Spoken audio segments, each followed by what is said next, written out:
name is Lawrence Wong.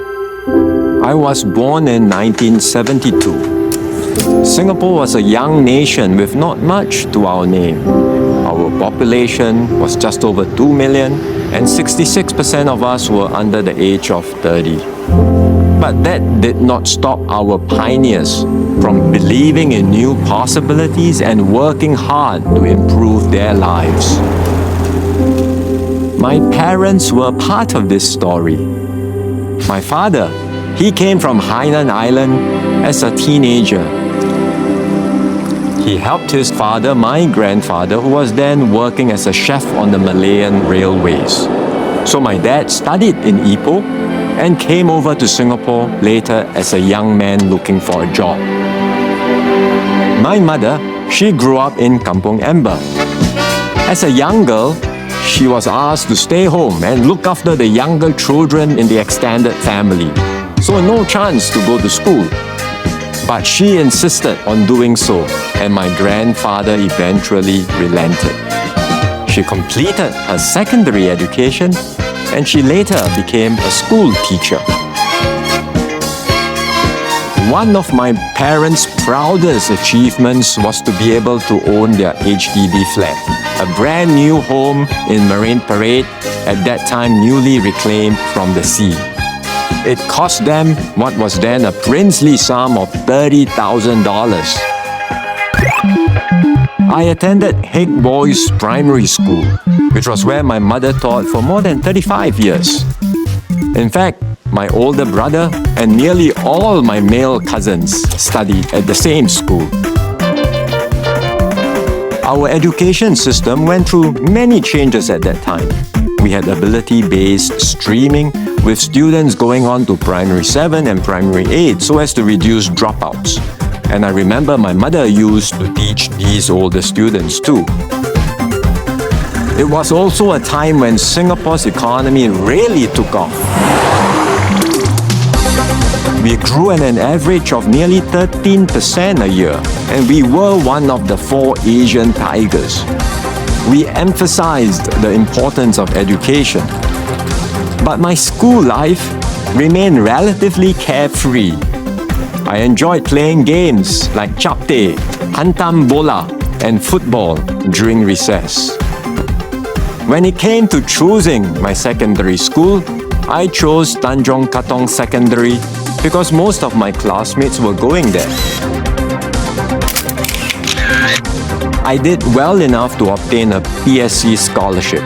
Without that, my parents would not have been able to afford my overseas studies. Throughout this period, Singapore progressed at breakneck speed. From a little red dot to a global city. From economic growth to cultural development. From a rugged society to a kinder, gentler place. I remember how Singapore was high with sporting fever.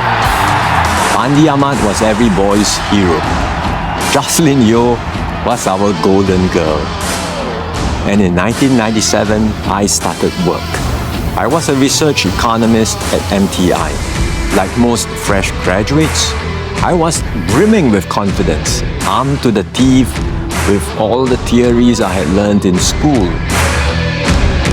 Then the Asian financial crisis struck, and all these theories turned to dust. That sent shockwaves through Asian currency markets, which saw the Singapore economy showed another round of none too good figures. The Thai baht and other regional currencies, they all came under intense speculative attacks. Protests and social unrest erupted, and many governments were toppled. Nothing I learned prepared me for the scale of the disruption. One of my first assignments was to put up a paper to my bosses assessing the impact of the regional crisis on economies around us as well as Singapore. I realized then how big a gap there was between my textbook understanding of economics and the way things work in the real world. This lesson has stayed with me since as I continually try to learn and relearn. As our economy and population matured, we had to relook our planning parameters and review long-standing policies. One significant project I was involved in was the first MediShield reform back in 2004. Today we have MediShield Life, which provides far better protection against large bills, even those with pre-existing conditions. And I saw the benefits for myself some years back when my father suffered a sudden heart attack and had to undergo bypass surgery. The 2000s were a tumultuous period of crises. The dot-com bust, SARS, and the global financial crisis. They crippled our economy, but they did not deter us.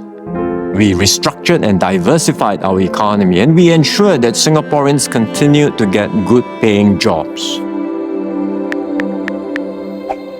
I joined politics in 2011. I did so in part because I was fortunate enough to serve Prime Minister Lee Hsien Loong as his principal private secretary. I had seen what devotion to country and people meant.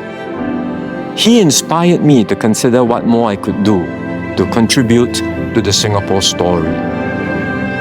It has been quite a ride since then, taking on different portfolios from culture and community to national development, education, and finance. And during COVID-19, as co-chair of the multi-ministry task force, I saw firsthand how Singaporeans supported and looked out for one another throughout the crisis. It was this whole of nation coming together that really made the difference. Almost alone in the world, Singaporeans emerged a stronger people from COVID-19 than we were before the crisis. More resilient, more linked, more joined up, and more closely connected.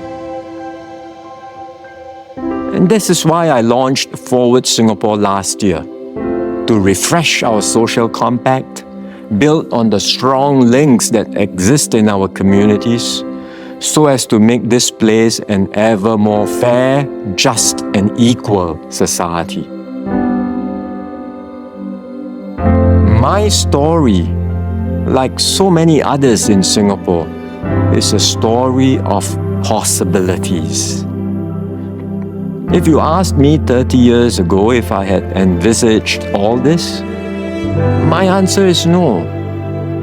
My father, who died 3 years ago, would certainly have been surprised that the son of someone of his background could become Prime Minister.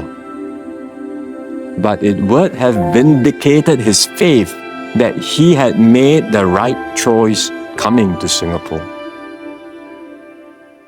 My life spanned Singapore's stunning, rapid growth and development from third world to first in less than 6 decades. The world today is vastly different from the one I was born into. In 1972, no one talked about climate change. Now, we know it will pose a challenge to our very existence as an island nation. In 1972, there was no personal computer, no smartphone, not even fax machines or pages. Smart machines, thinking machines, they existed only in science fiction. Today, our work, our industries, our societies are all about to be changed, perhaps beyond recognition by AI. In 1972, US President Richard Nixon made his historic visit to China. No one could have predicted then that China would grow so rapidly to become the world's second largest economy.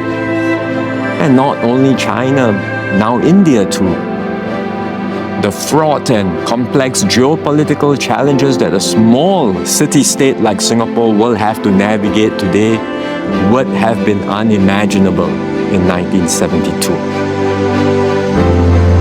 How do we ride these challenges, take advantage of the opportunities that will arise, and continue to thrive and prosper? These are questions that we will all have to wrestle with. And you know, I cannot do this alone. I need the help of all my colleagues, my fellow citizens, young and old, in every community, in every profession. Each and every one of you. Much as we have accomplished, there is still much more to do. Let us write the next chapter of our Singapore story. Let us take Singapore forward together.